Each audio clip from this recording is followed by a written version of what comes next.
All right, our concrete tank is here. This is the septic tank. It's 1,500 gallons. Weighs about 7,500 to 8,000 pounds, so close to 4 tons.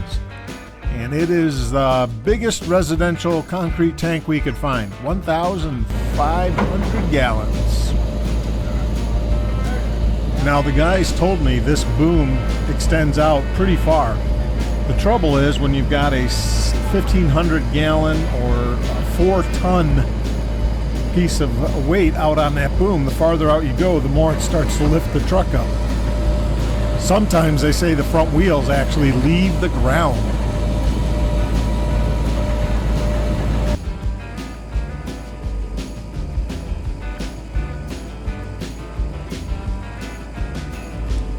So as they get it down here, they had to turn it around so that the inlet side was towards the house, which is the direction the truck is facing. It's going to be where the house is. So as they're letting it down here, you know, when you dig any hole, there's always some curve at the corner. So they kind of got to get it towards the center, away from both edges, and get it to where the hole is very flat. So they're just trying to position it and get it as level as possible in the center of the hole, and then once it's down, they'll start to measure to confirm that it's actually level. They'll get out their laser level and their bubble level.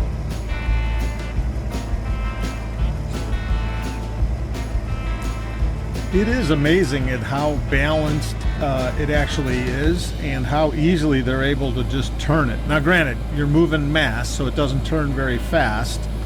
But, you know, because it's so well balanced on there, you know, really one person can give it a good push to the left or right and get it to the right part of the hole. So really the trick here is just getting it as level as possible, because it has to be just right. We don't want the water flowing too quickly. We don't want it flowing over a baffle that it shouldn't because it's at an angle. You really want to have this very level.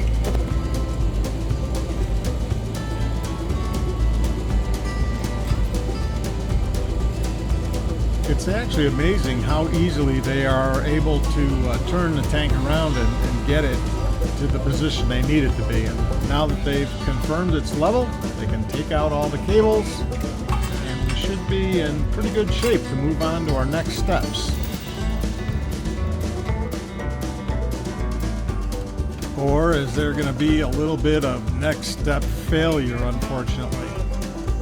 Well, it's day 2 of the septic install in the woods, and it's not going as well as we'd hoped. The tank is in and level. That all went well. However, as they started to do their trenches, it just wasn't quite fitting where they needed it to, because right behind the digger, the mini excavator, there are 2 trees that are in the way, and in the state of Tennessee you cannot rip up the roots out of the you can't rip a stump up.